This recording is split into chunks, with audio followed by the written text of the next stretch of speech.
నమస్తే, welcome to Disha TV. ముందుగా headlines.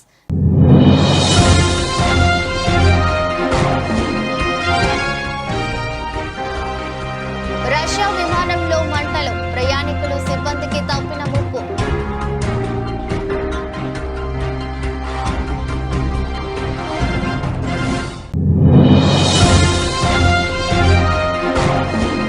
Maharashtra CM పదవికి ఏక్నాథ్ షిండే రాజీనామా.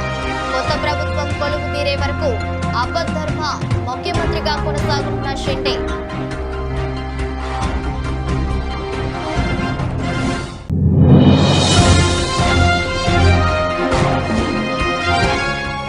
క్యాడర్ను యాక్టివేట్ చేసేందుకు బీఆర్ఎస్ ప్రణాళికలు. గులాబీ వ్యూహం, పూర్వ వైభవంపై బీఆర్ఎస్ ఫోకస్.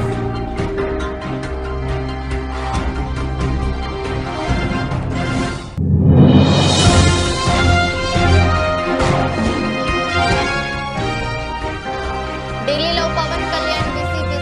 కేంద్ర మంత్రులతో భేటీ. రేపు ప్రధాని మోదీని కలవనున్న పవన్.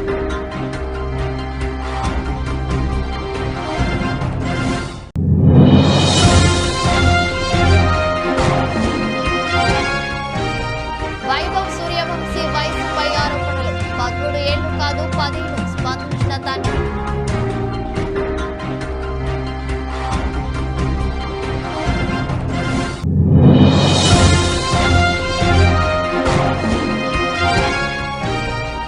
ఆర్సీ 16 కోసం సరికొత్త లుక్ లో రామ్ చరణ్. ఫోటో షేర్ చేసిన దర్శకుడు.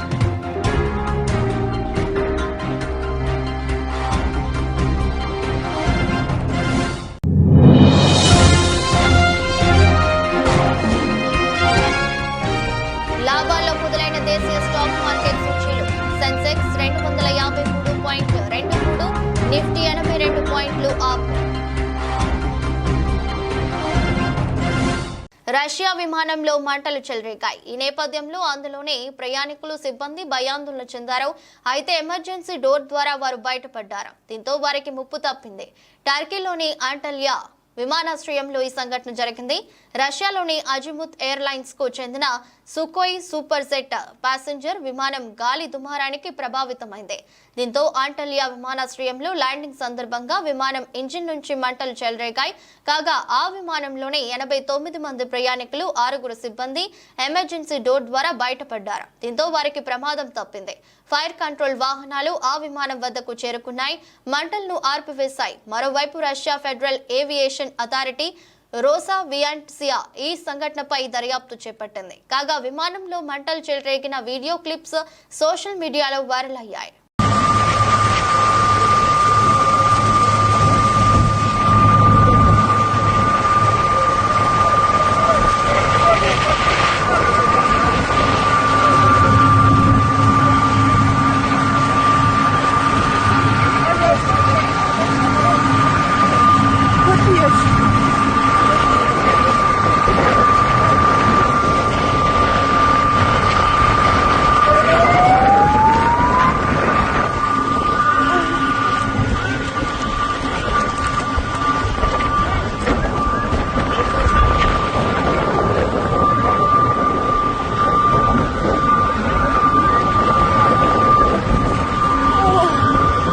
Кошмар! Кошмар! Значит, это не наша смерть. Да вон они слизли. Надо ваши, блядь. Пиздец! Что? У меня еще такого никогда в жизни не было. Боже! Пиздец!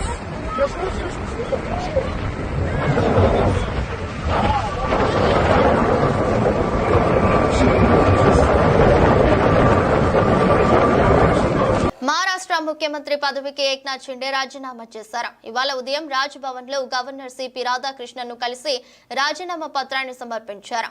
షిండే వెంట డిప్యూటీ సీఎంలు దేవేంద్ర ఫడ్నవీస్, అజిత్ పవార్, ఇతర ముఖ్య నేతలు ఉన్నారు. కొత్త ప్రభుత్వం కొలువు తీరే వరకు షిండే ఆపద్ధర్మ ముఖ్యమంత్రిగా కొనసాగనున్నారు. కాగా ఇటీవల జరిగిన అసెంబ్లీ ఎన్నికల్లో మహాయతి కూటమి భారీ విజయం సాధించిన విషయం తెలిసిందే. మొత్తం 288 అసెంబ్లీ స్థానాలకు గాను బీజేపీకి 132, శివసేనకు 57, ఎన్సీపీకి 41 స్థానాలు లభించాయి. దీంతో మహారాష్ట్ర ప్రభుత్వం ఏర్పాటుకు కూటమి నేతలు సిద్ధమయ్యారు. ఇక ప్రస్తుత అసెంబ్లీ గడువు నేటితో ముగియనుంది. ఇంతవరకు సీఎం అభ్యర్థిపై ఎలాంటి నిర్ణయం తీసుకోలేదు. బీజేపీ, శివసేన, ఎన్సీపీ నేతలు ముఖ్యమంత్రి పదవిపై ఓ నిర్ణయానికి రాలేకపోతున్నారు.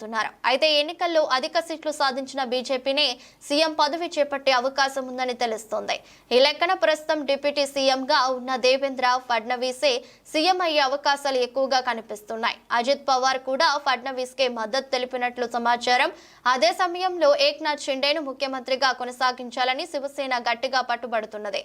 దీంతో ఈ వ్యవహారం మహారాజకీయాల్లో హాట్ టాపిక్ గా మారింది. ఈ రాత్రికి సీఎం అభ్యర్థిపై ఓ స్పష్టత రావడం ఖాయంగా తెలుస్తోంది.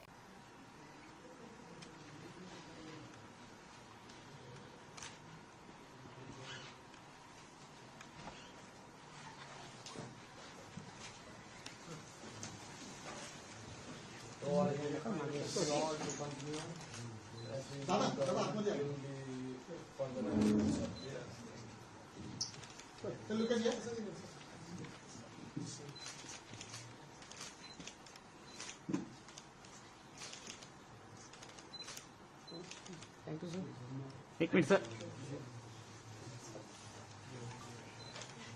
పార్లమెంట్ ఎన్నికల తర్వాత సైలెంట్ మోడ్ లోకి వెళ్లిపోయిన గులాబీ పార్టీ క్యాడర్ ను గాడిన పెట్టేందుకు రెడీ అవుతోంది. ఈ నెల 29న దీక్షా దివస్ తో మళ్లీ డోస్ పెంచాలని ప్రణాళికలు సిద్ధం చేసింది. ఆ రోజు నుంచి జిల్లా పార్టీ ఆఫీసులో పార్టీ కార్యక్రమాల నిర్వహణ మొదలు పెట్టేలా కార్యాచరణ సిద్ధం చేసింది. దీక్షా దివస్ కు ముందుగానే సమావేశాలు ఏర్పాటు చేసి కార్యక్రమాన్ని సక్సెస్ చేసేందుకు బీఆర్ఎస్ రెడీ అవుతుంది. పార్టీ క్యాడర్ లో ఉత్సాహం నింపేందుకు పావులు కదుపుతోంది బీఆర్ఎస్. ప్రధాన ప్రతిపక్ష పార్టీగా అధికార పార్టీపై ప్రజా ఉద్యమాలకు శ్రీకారం చుడుతోంది. మరో 4 ఏళ్ల పాటు ప్రతిపక్ష పార్టీగా చురుగ్గా వ్యవహరించాలంటే పార్టీ క్యాడర్ ను భాగస్వామ్యం చేయాలని లక్ష్యంగా అడుగులు వేస్తోంది. పార్టీ సభ్యత్వ నమోదు, స్థానిక సంస్థల ఎన్నికలను దృష్టిలో పెట్టుకుని జిల్లా కార్యాలయాల ద్వారా ఆయా జిల్లాల్లో కార్యక్రమాలు మొదలు పెట్టాలని బీఆర్ఎస్ భావిస్తోంది. రాష్ట్ర వ్యాప్తంగా హైదరాబాద్, వరంగల్ మినహా దాదాపు అన్ని జిల్లాల్లో పార్టీ కార్యాలయాలు ఉన్నాయి. అసెంబ్లీ ఎన్నికలకు ముందే వీటిని ప్రారంభించిన నిర్వహణ లోపంతో అవి నామమాత్రంగానే మిగిలిపోయాయి. ఇప్పుడు వాటన్నిటిని యాక్టివేట్ చేయాలని వ్యూహాలు రచిస్తోంది బీఆర్ఎస్.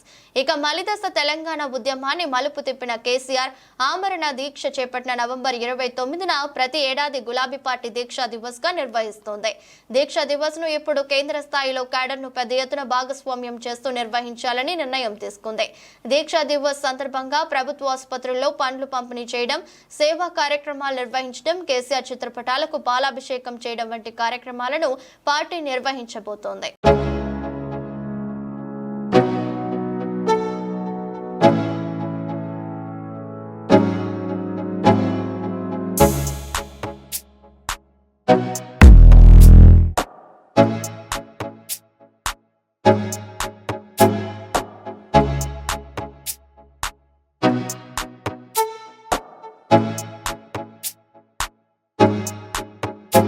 జనసేన అధినేత AP deputy CM Pawan Kalyan ఢిల్లీలో బిజీగా గడుపుతున్నారు. వరుసగా కేంద్ర మంత్రులతో భేటీ అవుతున్నారు. ఏపీ అభివృద్ధికి సహకారంపై కేంద్ర మంత్రులతో పవన్ చర్చించనున్నారు. మంత్రిత్వ శాఖల వారీగా పెండింగ్ లో ఉన్న అంశాలను పవన్ కేంద్ర మంత్రుల వద్ద ప్రస్తావించనున్నారు. ఈ క్రమంలో జనసేన ఎంపీలతో కలిసి మంగళవారం ఉదయం కేంద్ర పర్యాటక శాఖ మంత్రి గజేంద్ర సింగ్ కార్యాలయానికి పవన్ వెళ్లారు. ఆయనతో భేటీ అయ్యారు. ఏపీకి సంబంధించి పర్యాటక అభివృద్ధి అంశాలపై పవన్ చర్చించారు. పర్యాటక రంగంలో 7 ప్రాజెక్టులపై షేకావత్ కు పవన్ ప్రతిపాదనలు అందించారు. ఏపీకి 975 కిలోమీటర్ల సుదీర్ఘ సముద్ర తీరం ఉందని, ఏపీలో పర్యాటక విశ్వవిద్యాలయం ఏర్పాటు చేయాలని షేకావత్ ను పవన్ కోరారు. పవన్ విజ్ఞప్తికి కేంద్ర మంత్రి షేకావత్ సానుకూలంగా స్పందించారు. ఈ సందర్భంగా పవన్ కళ్యాణ్ మీడియాతో మాట్లాడుతూ, గజేంద్ర సింగ్ షేకావత్ అంటే నాకు అపారమైన గౌరవం ఉందని, జలశక్తి మంత్రిగా ఉన్న సమయంలోనూ పోలవరం ప్రాజెక్టు కోసం ఆయన ఎంతగానో నిలబడ్డారని అన్నారు. ఏపీలో పర్యాటక రంగం అభివృద్ధిపై చర్చించడం జరిగిందని 7 ప్రాజెక్టులపై కేంద్ర మంత్రికి ప్రతిపాదనలు అందించామని పవన్ చెప్పారు. రాష్ట్రంలో టూరిజం యూనివర్సిటీ పెట్టాలని కోరడం జరిగిందని, ప్రతిపాదనలపై కేంద్ర మంత్రి సానుకూలంగా స్పందించారని పవన్ అన్నారు. ఇదిలా ఉంటే పవన్ కళ్యాణ్ మధ్యాహ్నం 1 గంటకు కేంద్ర జలశక్తి మంత్రి సిఆర్ పాటిల్ తో భేటీ కానున్నారు. ఆ తర్వాత 3 గంటల 15 నిమిషాలకు కేంద్ర మంత్రి నిర్మలా సీతారామన్ తో, సాయంత్రం 4 గంటల 30 నిమిషాలకు రైల్వే శాఖ మంత్రి అశ్విని వైష్ణవ్ తో పవన్ భేటీ అవుతారు. సాయంత్రం 5 గంటల 15 నిమిషాలకు పంచాయతీరాజ్ శాఖ మంత్రి లలన్ సింగ్ తో పవన్ కళ్యాణ్ భేటీ కానున్నారు. రేపు పార్లమెంట్ లో ప్రధాని నరేంద్ర మోదీతో పవన్ కళ్యాణ్ భేటీ కానున్నారు.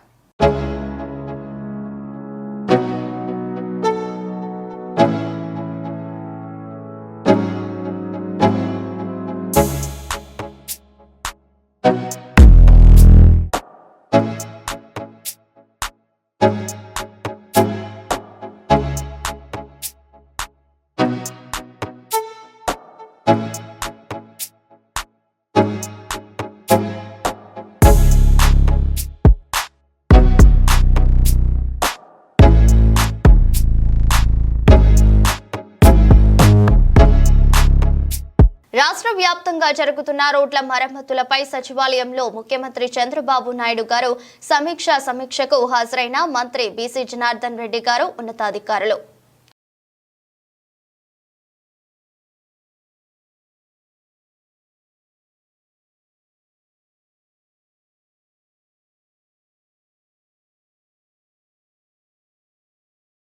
దివంగత మాజీ ఎమ్మెల్యే వంగవీటి మోహనరంగ స్ఫూర్తితోనే రాజకీయాల్లోకి వచ్చానని ఎమ్మెల్యే బోండా ఉమామహేశ్వరరావు తెలిపారు.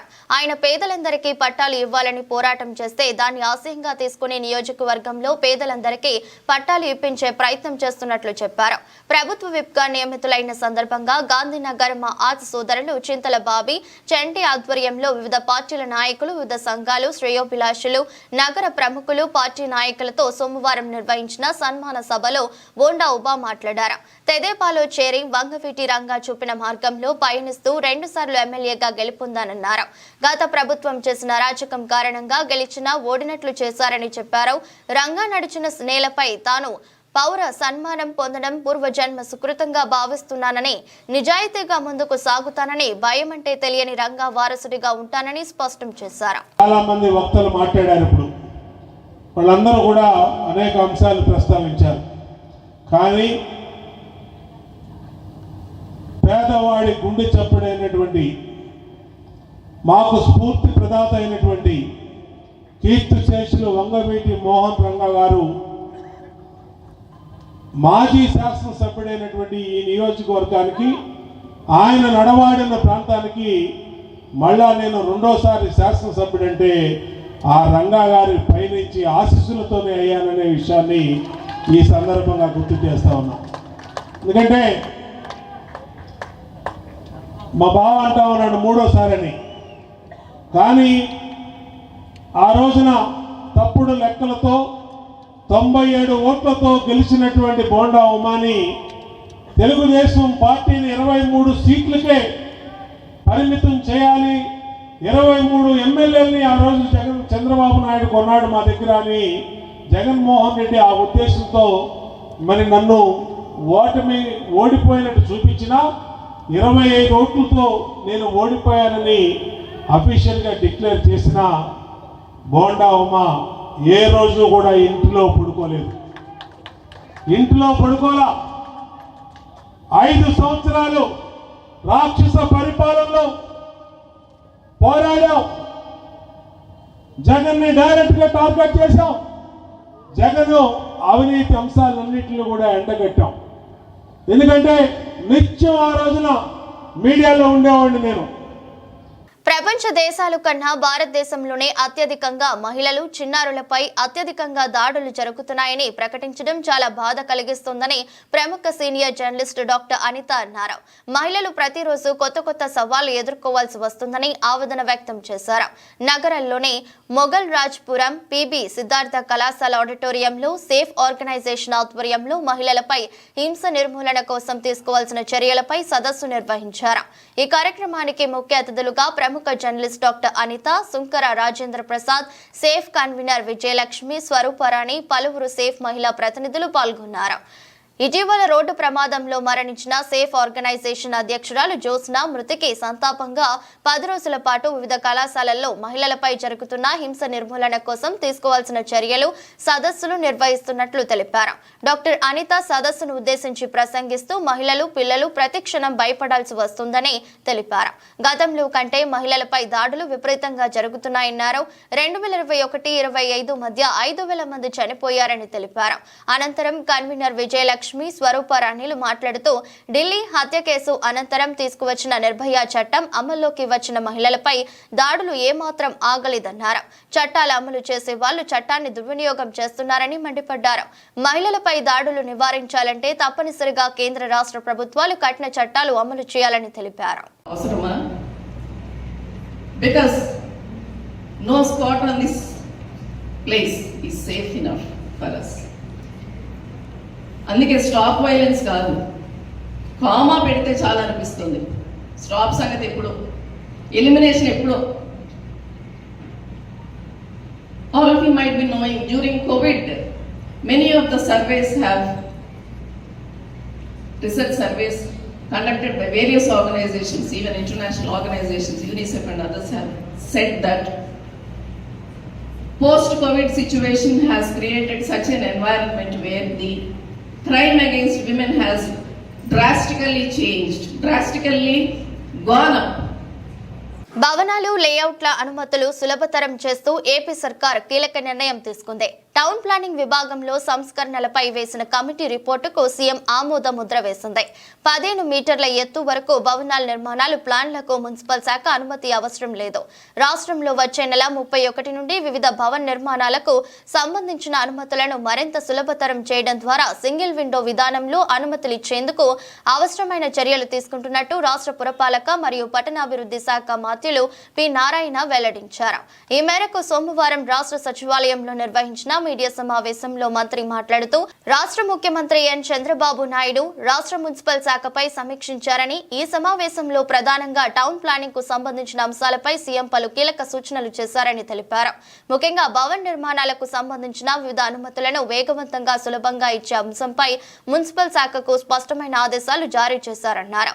వివిధ రాష్ట్రాల్లో అమలు చేస్తున్న భవన నిర్మాణ అనుమతులు పరిశీలనకై 7 కమిటీలను ఏర్పాటు చేయగా వారు 10 రాష్ట్రాల్లో అధ్యయనం చేసి వచ్చి నివేదిక సమర్పించారని మంత్రి నారాయణ వివరించారు. భవన నిర్మాణ అనుమతులకై నిర్మాణదారులు, వివిధ శాఖల అనుమతులకై రెవెన్యూ, రిజిస్ట్రేషన్ అండ్ స్టాంప్స్, అగ్నిమాపక శాఖలతో పాటు గనులు, రైల్వే, విమానాశ్రయ ప్రాంతాల సమీపంలో అయితే ఆయా శాఖల చుట్టూ అనుమతులకై తిరగడం, నెలల తరబడి వేచి ఉండాల్సిన అవసరం లేకుండా స్పీడ్ ఆఫ్ డూయింగ్ బిజినెస్ లో భాగంగా అన్ని అనుమతులు ఒకే చోట సింగిల్ విండో విధానంలో పొందే విధంగా చర్యలు తీసుకుంటున్నట్టు చెప్పారు. ఇందుకు సంబంధించి ఆయా శాఖల సర్వీసులను మున్సిపల్ పరిపాలన శాఖ సర్వర్తో ఇంటిగ్రేట్ చేయనున్నట్లు తెలిపారు. ఈ విధానం వచ్చే నెల 31 నుండి అమల్లోకి తెచ్చేందుకు చర్యలు తీసుకుంటున్నట్టు మంత్రి నారాయణ వివరించారు. ఒక ప్లాన్ అప్లై చేయాలంటే వాళ్ళు రెవెన్యూ డిపార్ట్మెంట్ పోయి నాలా సర్టిఫికేట్ తెచ్చుకోవాలి. ఒక లేఅవుట్ అంటే అనేసి తెచ్చుకోవాలి. దానికి ఒక 15 రోజుల నుంచి నిలబడుతుంది. తర్వాత రిజిస్ట్రేషన్ డిపార్ట్మెంట్ కి పోయి టీడీఆర్ వాటికంటే ఆ వాల్యూ ఎంత ఉందో తెలుసుకోవాల్సి వస్తుంది. దానికి కొద్ది రోజులు పడుతుంది. ఈసీలు తెచ్చుకోవడానికి వాళ్ళ చుట్టూ తిరగాల్సి వస్తుంది. అది 15 రోజుల నుంచి నిలబడుతుంది. ఎయిర్పోర్ట్ అథారిటీ ఉంటే హై రైజ్ దగ్గరలో ఎయిర్పోర్ట్ ఉండి హై రైజ్ కట్టాలంటే అక్కడి నుంచి పర్మిషన్ కి వాళ్ళ దగ్గర తిరగాల్సి వస్తుంది. ఫైర్ డిపార్ట్మెంట్ దగ్గర పర్మిషన్ తెచ్చుకోవడానికి ఒక 1 నెల రోజులు పడుతుంది. 1-2 నెలలు. మైనింగ్ డిపార్ట్మెంట్ దగ్గర పర్మిషన్ తెచ్చుకోవాలా. రైల్వేస్ దగ్గర ఉంటే రైల్వే వాళ్ళ దగ్గర తీసుకోవాలా. రైల్వే ట్రాక్స్ దగ్గర ఉంటాయి. ఇరిగేషన్ కెనాల్స్ పెద్దవి ఉంటే పక్కన తెచ్చుకోవాలి. ఇట్లా డిఫరెంట్ డిపార్ట్మెంట్స్ తెచ్చి వాళ్ళు సబ్మిట్ చేయడానికి దాదాపు 3 నెలల నుంచి సంవత్సరం పడుతుంది. ఇవన్నీ తగ్గించడానికి single window speed of doing business లో సింగిల్ విండో కింద సెక్రటరీతోనూ కమిషన్ తో మాట్లాడాం. వాళ్ళ సర్వర్ ని మా యొక్క మున్సిపల్ సర్వర్ తో ఇంటిగ్రేట్ చేస్తున్నాం. అదేవిధంగా ఫైర్ వాళ్ళతో మాట్లాడాం. వాళ్ళ సర్వర్ ని మున్సిపల్ దాంట్లో ఇంటిగ్రేట్ చేస్తున్నాం. అదేవిధంగా రిజిస్ట్రేషన్ డిపార్ట్మెంట్ వాళ్ళ సర్వర్ ని మా సర్వర్ తో. క్రికెట్ ప్రపంచంలో ప్రస్తుతం ఎక్కడ చూసినా వైభవ్ సూర్యవంశీ గురించే ప్రధానంగా చర్చ జరుగుతుంది. ఈ 13 ఏళ్ల కుర్రాడు ఐపీఎల్ వేలంలో కోట్లు కొట్టాడు. ఐపీఎల్ వేలంలో అమ్ముడుపోయిన అత్యంత పిన్న వయస్కుడిగా రికార్డులకెక్కాడు. ఈ బీహార్ కుర్రాడిని రాజస్థాన్ రాయల్స్ 1.10 కోట్లకు కొనుగోలు చేసింది.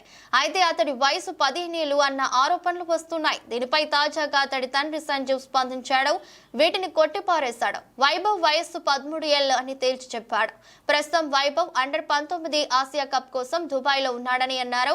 వైభవ్ చిన్నప్పటి నుంచి ఎంతో కష్టపడ్డాడని చెప్పారు. 8 ఏళ్ల వయసులోనే అండర్-16 జిల్లా ట్రయల్స్ లో అద్భుతంగా ఆడాడని తెలిపారు. కోచింగ్ కోసం అతడిని సమస్తీపూర్ కి తీసుకువచ్చేవాడని అన్నారు. అతడు క్రికెటర్ గా ఎదిగేందుకు పెద్ద మొత్తంలో ఖర్చు చేశానని చెప్పాడు. ఇందుకోసం తన భూమిని అమ్మేశానని, అయినప్పటికీ ఇప్పటికీ కూడా ఆర్థిక సమస్యలు ఉన్నట్లుగా చెప్పుకొచ్చాడు.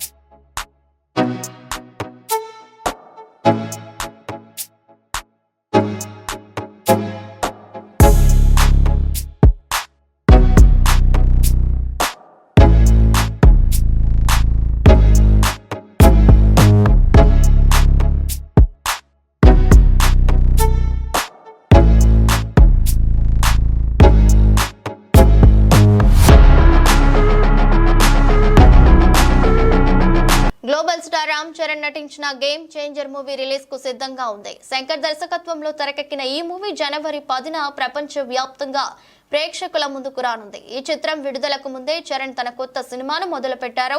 బుచ్చిబాబు దర్శకత్వంలో నటిస్తున్నారు. RC16 అనే వర్కింగ్ టైటిల్ తో ఈ మూవీ తెరకెక్కుతుంది. తాజాగా ఈ చిత్రం దర్శకుడు సాలిడ్ అప్డేట్ ఇచ్చారు. ఈ చిత్రంలో రామ్ చరణ్ సరికొత్త మేక్ ఓవర్ తో కనిపించనున్నారు. ఇందుకోసం ప్రముఖ హెయిర్ స్టైలిస్ట్ అలీం హకీం ని పిలిపించారు. ఆయన రామ్ చరణ్ కు సరికొత్త హెయిర్ స్టైల్ చేశారు. ఈ విషయాన్ని తెలియజేస్తూ దర్శకుడు సోషల్ మీడియాలో పోస్ట్ చేశారు. చరణ్ హకీం తో దిగిన ఫోటోను షేర్ చేశారు. ప్రస్తుతం ఈ పిక్ సోషల్ మీడియాలో వైరల్ గా మారింది. చరణ్ లుక్ అదిరిపోయింది అంటూ నెటిజన్లు కామెంట్లు చేస్తున్నారు. ఇదిలా ఉంటే ఈ చిత్ర షూటింగ్ ఇటీవలే ప్రారంభమైంది. మైసూర్లో ఈ చిత్ర షూటింగ్ మొదలైంది. మైసూర్లో ఏర్పాటు చేసిన ప్రత్యేక సెట్ లో షూటింగ్ జరుగుతుంది. తొలి షెడ్యూల్లో కీలకమైన సన్నివేశాలను తెరకెక్కిస్తున్నారు. స్పోర్ట్స్ డ్రామాగా గ్రామీణ నేపథ్యంలో సాగే కథతో ఈ మూవీ సిద్ధమవుతున్నట్లు తెలుస్తోంది. ఈ మూవీలో చరణ్ సరసన జాన్వీ కపూర్ నటిస్తుంది. కన్నడ స్టార్ హీరో శివరాజ్ కుమార్, జగపతి బాబు ఈ చిత్రంలో కీలక పాత్రలు పోషిస్తున్నారు. AR రెహమాన్ సంగీతాన్ని అందిస్తుండగా మైత్రి మూవీ మేకర్స్, వృద్ధి సినిమాస్, సుకుమార్ రైటింగ్ సంస్థలు ఈ చిత్రాన్ని నిర్మిస్తున్నాయి.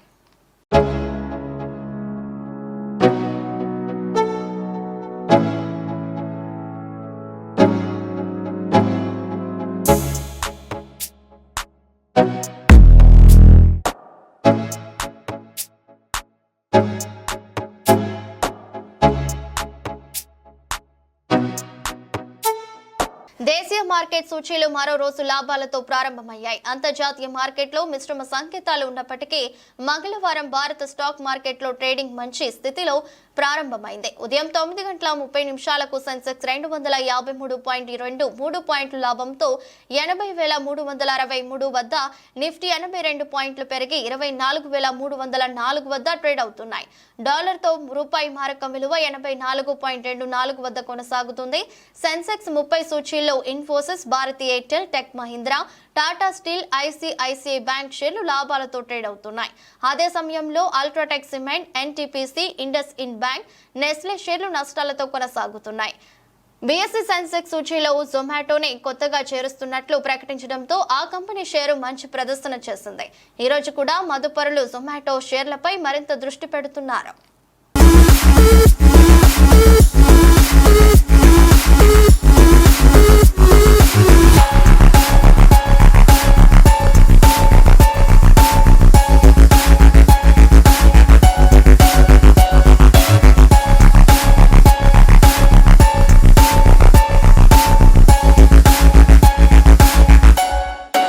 వార్తలు ముగించే ముందు మరోసారి హెడ్లైన్స్.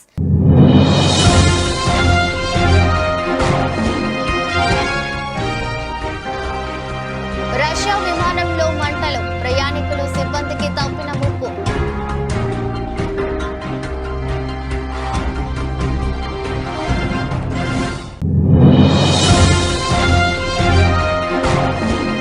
మహారాష్ట్ర సీఎం పదవికి ఏక్నాథ్ షిండే రాజీనామా.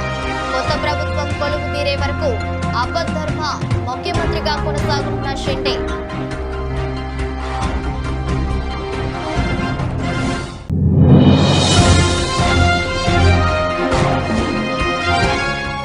క్యాడర్ను యాక్టివేట్ చేసేందుకు బీఆర్ఎస్ ప్రణాళికలు. గులాబీ వ్యూహం, పూర్వ వైభవంపై బీఆర్ఎస్ ఫోకస్.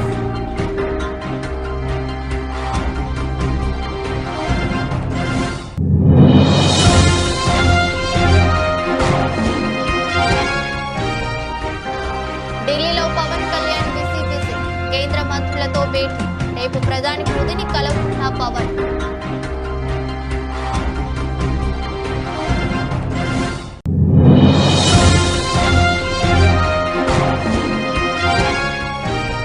వైభవ్ సూర్యవంశీ వయసుపై ఆరోపణలు. 13 ఏళ్లు కాదు 10 ఏళ్లు స్పందించిన తండ్రి.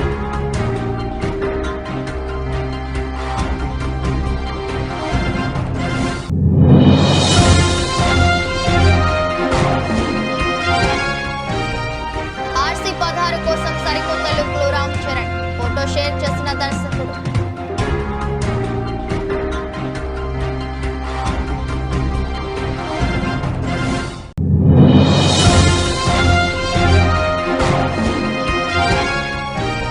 లాభాల్లో మొదలైన దేశీయ స్టాక్ మార్కెట్ సూచీలు. సెన్సెక్స్ 253.23, నిఫ్టీ 82 పాయింట్లు అప్. ఇది రోజు బులెటిన్. మరో బులెటిన్లో మళ్ళీ కలుద్దాం. అంతవరకు సెలవు. నమస్కారం.